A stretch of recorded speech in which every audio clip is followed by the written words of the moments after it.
2026 has opened with attacks on sovereign states, literally the kidnapping of sovereign presidents, multiple attacks and assassinations of leaders around the world, both indigenous grassroots leaders and presidents. And so this whole question of people-to-people international diplomacy is nothing new, but it's an opportunity for us to think about the fact that if these crimes are happening very much openly, now in the open, and imperialism is in this like real scare mode of thinking it's going to collapse, as people we need to start representing our own interests and our own community's interests ourselves. Llamar a todas la reflexión. Todo América Latina y continente estamos sufriendo este tema, este proceso que la derecha de todas maneras quieren asumir en el gobierno y estamos asumiendo.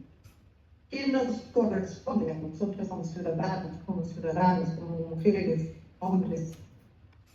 Es articular, seguir fortaleciendo estas redes de la unidad,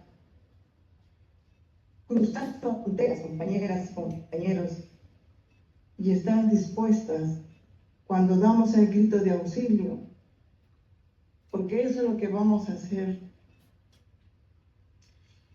Van a querer seguir persiguiéndonos, torturándonos, porque eso es lo que va a pasar.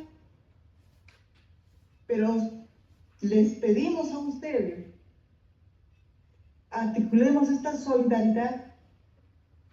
En el momento que los países pedimos auxilio, vengan a que verifiquen cómo es lo que van a empezar a desaparecernos.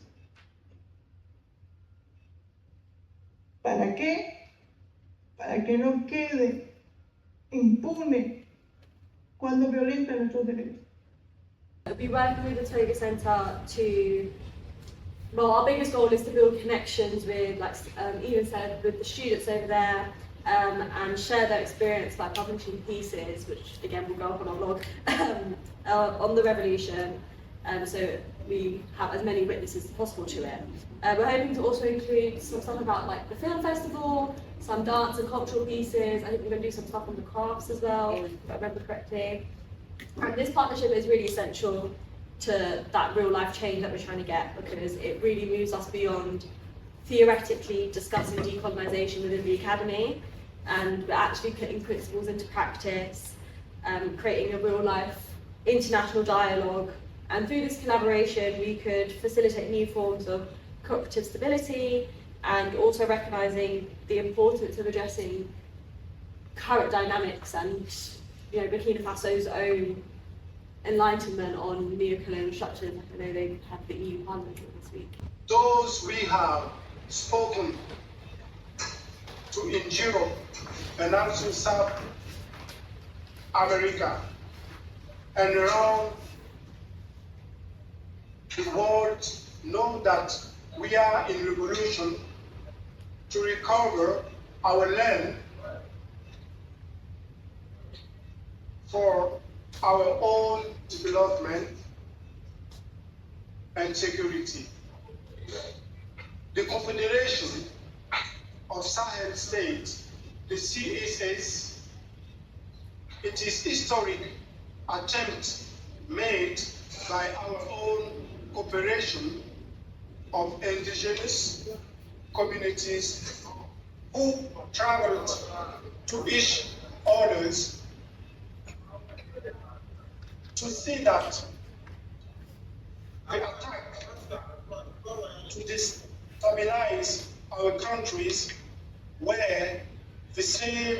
People-to-people's internationalist diplomacy is not a new thing. There are these terms, particularly when we're using as colonized peoples from Africa and other parts of the colonized world, when we are talking about these things in languages of our colonization, like English. These things, these terms seem so fancy, as if, they are very new things. But when you look into the history, at least I know something about our, indigenous African people's history. and it's exchanging, diplomatic, representatives has been something that has been with our communities for a very, very long time. Consistent physical space that reflects the reality of Planet Affairs work is really important. The building itself we were in, we squatted an old empty council building, which really brought the conversation of what disrepair is in our community and what repair work needs to be done. Really, it was so physically in the room before we even started talking to people when they walked through the door. And we hosted things like community cafes alongside education sessions, and this was a really important part of getting people to really understand in a bit more of an embodied way, what Planet Affairs is about and why it's relevant to them as well. SBRC is a tiny research centre, but I feel very proud and in love with, because we do exciting stuff. You've met some of our students. That doesn't happen everywhere in the university system, and it's just us with Prolog, just our work with Prolog. So it's not saying, we're not trying to get academic board with the Vice Chancellor to give some nod. We're just saying, do you know what? We've got some commonality, we've got some synchronicity, and we can do this thing together. And so the MOU really just says that we will cooperate. We'll cooperate around devising popular education, that we'll cooperate around producing some materials, and then we'll review it.